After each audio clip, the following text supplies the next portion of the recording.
Quando você está entre duas bicicletas, a mesma bicicleta, dois tamanhos distintos, qual escolher?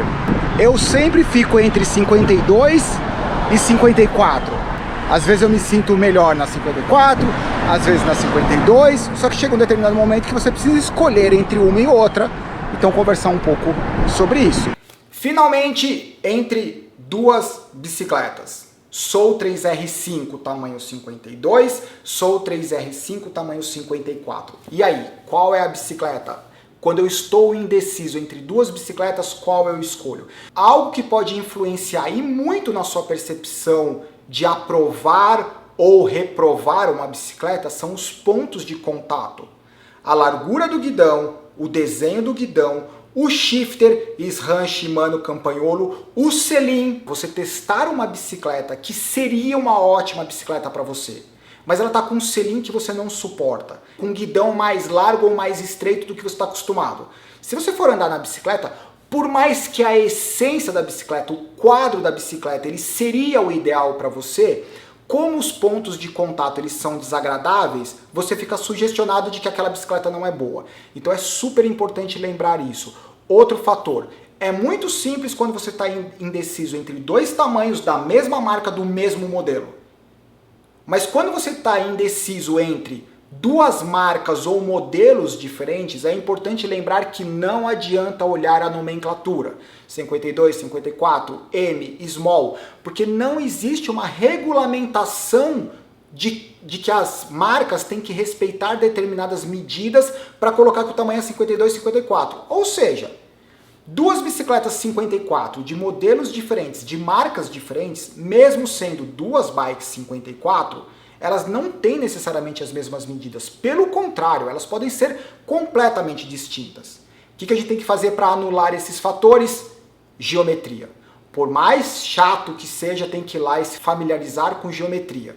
O bom ponto de partida é o reach e o stack. O reach é o alcance da bicicleta e o stack é a altura da bicicleta em relação ao movimento central. São duas medidas que ajudam muito você comparar uma bicicleta e a outra.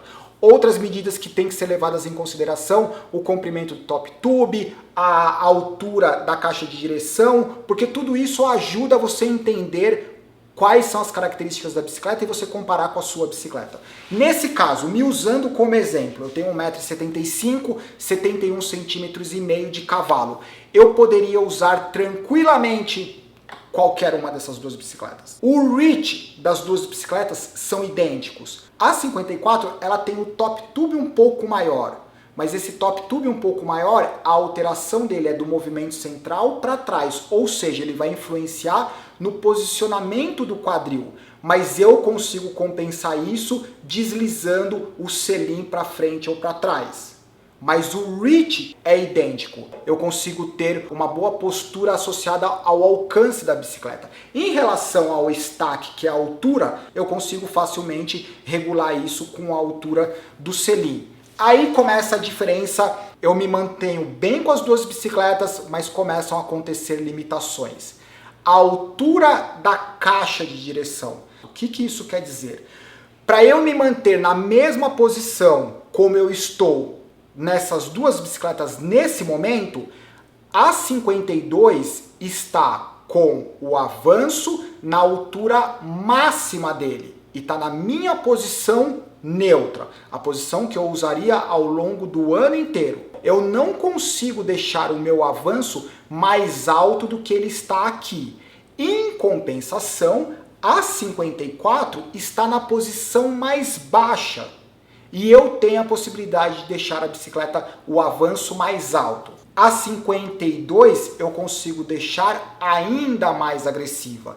A 54 eu consigo desse ponto ir para mais confortável. O que isso quer dizer? Se eu tivesse que escolher entre as duas bicicletas, eu tenho que olhar o que eu estou fazendo, o meu posicionamento, meus treinos, minhas provas e etc. Provavelmente eu iria com a 52, porque nesse momento eu tenho feito provas mais curtas, mais intensas. Então provavelmente eu vou querer uma bicicleta do meu posicionamento para mais agressivo. Agora, se eu tivesse envolvido em fazer Gran Fondo, Letap, provas longas, treinos longos, montanha, eu não preciso de uma bike do meu posicionamento para mais agressivo, mas talvez fosse desejável uma bicicleta do meu posicionamento para em alguns momentos um pouco menos agressiva. Isso não é as únicas características que você tem que levar em consideração, mas estando entre duas bicicletas, eu consigo ter o meu mesmo posicionamento de quadril. Sempre tem que começar pelo quadril. O quadril é o mais importante. O seu quadril em relação ao movimento central para você ter um bom ângulo de pedalada. Se as duas bicicletas lhe oferecem a mesma possibilidade de posicionamento eficiente do quadril, a parte da frente da bicicleta está associada as suas características e exigências pessoais de deixar a bicicleta mais agressiva, menos agressiva. Por que eu falei ao longo do ano, posicionamento ao longo do ano? Será que eu preciso usar a minha bicicleta sempre, o ano inteiro na mesma posição? Existem pessoas que fazem o bike fit no pico de performance, o que é fantástico. Faz o bike fit, pronto, estou na minha posição ideal. Faz lá a sequência de 3, 4, 5 provas, uma única prova, passou a prova, férias, final do ano, vou descansar, vou dar um off. 2, 3 meses depois, ou um mês depois, 2 semanas depois, ele fala assim, bom, deixa eu voltar aos treinos. Daí você sobe na bicicleta, a bicicleta é desconfortável. Por quê? Porque a referência de posicionamento era quando você estava no melhor da sua forma física. Agora precisa ser reajustado, talvez para um posicionamento mais conservador. Então é isso, entre duas bicicletas, quando você tem a mesma, para suas características, você tem que escolher entre duas, as duas têm que atender o seu ponto neutro. O que é o ponto neutro? O seu condicionamento e posicionamento médio. Daí você escolhe a menor, você consegue deixar desse ponto para mais agressivo, e a maior você consegue deixar desse ponto neutro para mais confortável. Seria muito bom escutar as considerações de vocês, como que vocês fazem para escolher quando vocês estão literalmente entre duas bicicletas. É isso, tchau, bons treinos.